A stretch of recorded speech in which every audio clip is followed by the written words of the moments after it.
ಅದು ಬಿಟ್ಟು 3 ಹೊತ್ತು ಸೋಫಾ ಮೇಲೆ ಕೂತ್ಕೊಂಡು ಚಿಪ್ಸ್ ತಿನ್ನೋದಲ್ಲ. ನಾನಾ? ನನಗದೆಲ್ಲ ಬರಲ್ಲಪ್ಪ ಮಾಡಕ್ಕೆ, ನಾನು ಮಾಡಲ್ಲ. ಬರಲ್ಲ ಅಂದ್ರೆ ಕಲ್ತ್ಕೊಂಡು ಮಾಡಬೇಕು ಅಷ್ಟೇ. ಹಾ ರಮೇಶ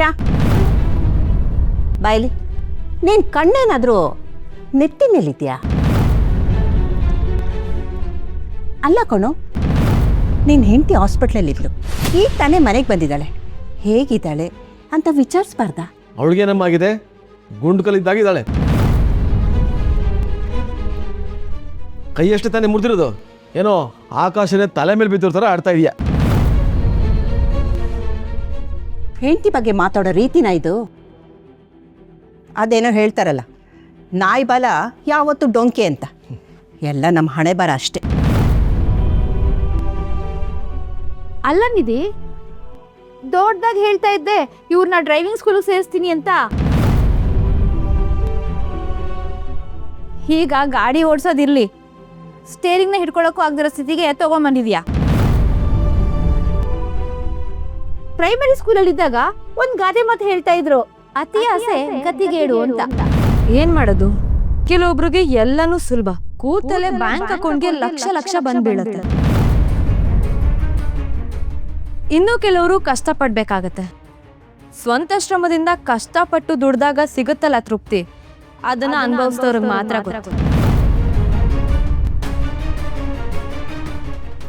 ದೇವ್ರ ಹತ್ರ ಕಷ್ಟನೇ ಕೊಡ್ಬೇಡ ಅಂತ ಕೇಳೋದಲ್ಲ, ನೀನ್ ಎಷ್ಟೇ ಕಷ್ಟ ಕೊಟ್ರು ಅದನ್ನ ಫೇಸ್ ಮಾಡೋ ಶಕ್ತಿ ಕೊಡು ಅಂತ ಕೇಳಬೇಕು.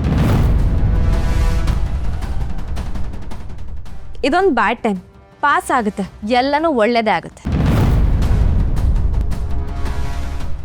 ಪರ್ಫೆಕ್ಟ್, ಕರೆಕ್ಟಾಗಿ ಹೇಳ್ದೆ ನಿಧಿ. ಹಲೋ ಮೇಡಮ್,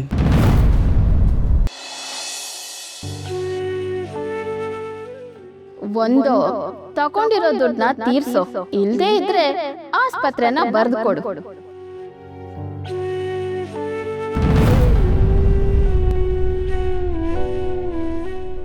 ಕರ್ಣ ಸರ್, ಏನಾಯ್ತು?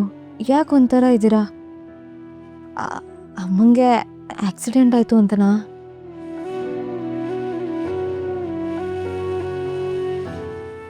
ಏನಿದು?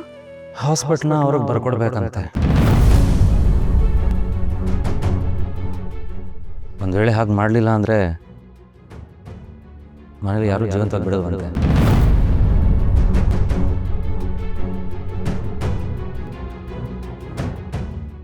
ಏನು ಮಾಡಬೇಕು ಅಂತಲೇ ಗೊತ್ತಾಗ್ತಾ ಇಲ್ಲ.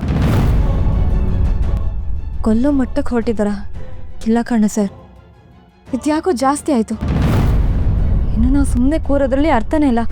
ನಾವು ಈಗಲೇ ಪೊಲೀಸವ್ರಿಗೆ ಕಂಪ್ಲೇಂಟ್ ಮಾಡೋಣ. ಹಾಗೆ ಮಾಡೋದಾಗಿ ಎಷ್ಟೊತ್ತಿಗೆ ಮಾಡ್ತಿದ್ದೆ ನಿಧಿ.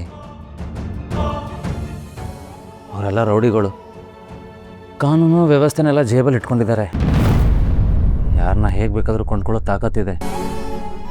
ನಾವೇನಾದರೂ ಕಾನೂನು ಪೊಲೀಸ್ ಅಂತ ಹೋದರೆ ಅವ್ರು ಇನ್ನೂ ಉಲ್ಟಾ ಹೊಡಿತಾರೆ. ಹಾಗಂತ ಅವ್ರು ಹೇಳ್ದಾಗೆಲ್ಲ ಮಾಡೋಕ್ಕಾಗುತ್ತಾ? ನಾನು ಅವತ್ತು ರೇಗಾಡಿ ಆ ರೌಡಿಗೆ ಹೊಡೆದಿದ್ದಕ್ಕೆ ಇವತ್ತು ಅಮ್ಮನಿಗೆ ಆಕ್ಸಿಡೆಂಟ್ ಮಾಡಿಸಿದ್ದಾರೆ. ಅದನ್ನು ಸಣ್ಣ ವಿಷಯನ ಥರ ಮಾತಾಡಿದ್ರು ನೋಡಿ. ಅವ್ರಿಗೆ ನ್ಯಾಯ, ನೀತಿ, ಧರ್ಮ ಇದು ಯಾವುದೂ ಗೊತ್ತಿಲ್ಲ.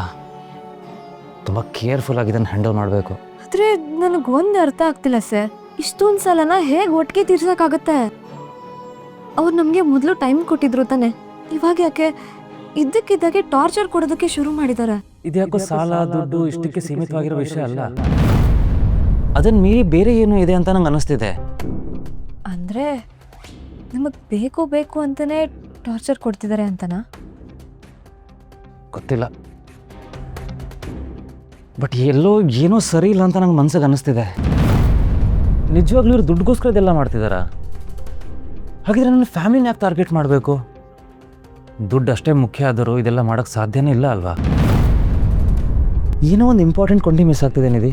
ಹಾಗಿದ್ರೆ ನೀವು ಯಾಕೆ ತಾತ ತಗೊಂಡಿದ್ದ ಹಳೆ ಸಾಲದ ಪತ್ರನ ಹಾಗೆ ಬೇರೆ ಯಾವುದಾದ್ರೂ ಡಾಕ್ಯುಮೆಂಟ್ ಸಿಗ್ಬೋದಂತ ಚೆಕ್ ಮಾಡಬಾರ್ದು? ಅದರಲ್ಲಿ ಏನಾದರೂ ಕ್ಲೂ ಸಿಗ್ಬೋದಲ್ವಾ? Yes, you are right. ನಾಳೆ ಹಾಸ್ಪಿಟಲ್ಗೆ ಹೋದ ತಕ್ಷಣ ಆ ಕೆಲಸ ಮಾಡ್ತೀನಿ. ತಾತನ ಕ್ಯಾಬಿನಲ್ಲಿ ಹಳೆ ಫೈಲ್ಸ್ ನೋಡಿದ್ರೆ ಏನಾದರೂ ಸಿಗ್ಬೋದು. ಕರ್ಣ ಸರ್, ಆದಷ್ಟು ಬೇಗ ಅದೇನು ಅಂತ ಇಬ್ರು ಸೇರಿ ಕಂಡುಹಿಡಿಯೋಣ. ಕತ್ಲಷ್ಟೇ ಇದ್ರು ಸೂರ್ಯ ಬಂದ ಕೂಡಲೇ ಬೆಳಕು ಮೂಡಲೇಬೇಕಲ್ವಾ? ಒಳ್ಳೆಯವ್ರಿಗೆ ಯಾವತ್ತೂ ಕೆಟ್ಟದಾಗಲ್ಲ. ನಮ್ಮ ಎಲ್ಲ ಕಷ್ಟ ಕಳೀಲಿ ಅಂತ ದೇವಸ್ಥಾನಕ್ಕೆ ಹೋಗಿ ಬಂದೆ. ಸತ್ಯ ನಮ್ಮ ಕಡೆ ಇರುವಾಗ ಯಾರೂ ನಮ್ಮನ್ನು ಸೋಲ್ಸೋಕ್ಕಾಗಲ್ಲ. ಇದನ್ನು ಚಾಲೆಂಜ್ ಅಂತ ಸ್ವೀಕರಿಸಿ ನಾವು ಮುಂದಕ್ಕೆ ಹೋಗೋಣ. ಇದರಲ್ಲಿ ನಾವು ಗೆಲ್ಲಬೇಕು ಅಂದರೆ ನನ್ನ ಮುದ್ದು ಡಾಕ್ಟ್ರ್ ಇವಾಗ ನೆಮ್ಮದಿಯಾಗಿ ಮಲಗಬೇಕು. ನಾಳೆ ಏನಾದರೂ ಕ್ಲೂ ಸಿಗ್ಬೋದು ಸರ್. ಈಗ ನೀವು ನೆಮ್ಮದಿಯಾಗಿ ಮಲಗಿ.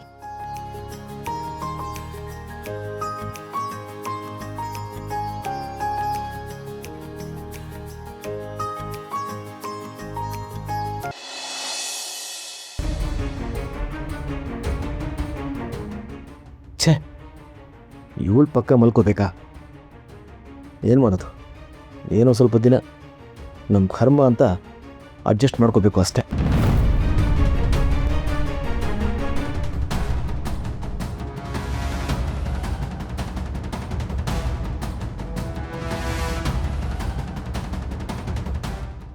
ಎಷ್ಟು ವರ್ಷ ಆಯಿತು ರೀ ನಾನು ಇಲ್ಲಿ ಮಲ್ಗಿ.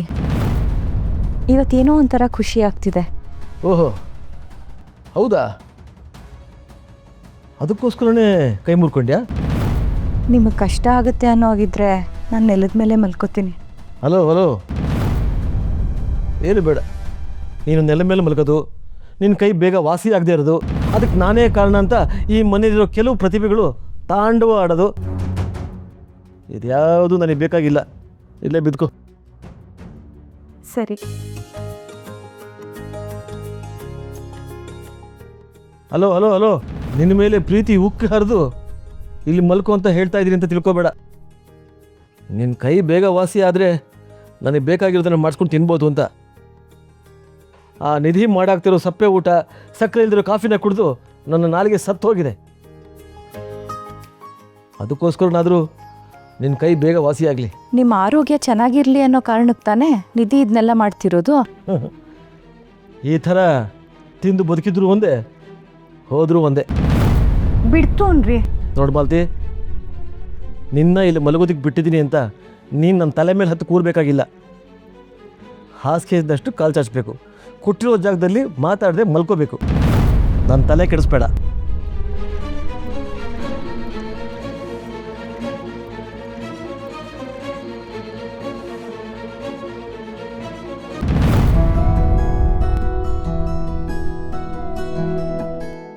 ಕಾರಣ ಏನೇ ಇರ್ಬೋದು, ಆದರೆ ನಿಧಿ, ನಿನ್ನಿಂದಾಗಿ ಎಷ್ಟೋ ವರ್ಷದ ನಂತರ ಇವ್ರ ಪಕ್ಕ ಈ ಮಂಚದಲ್ಲಿ ಮಲಗ್ತಾ ಇದ್ದೀನಿ.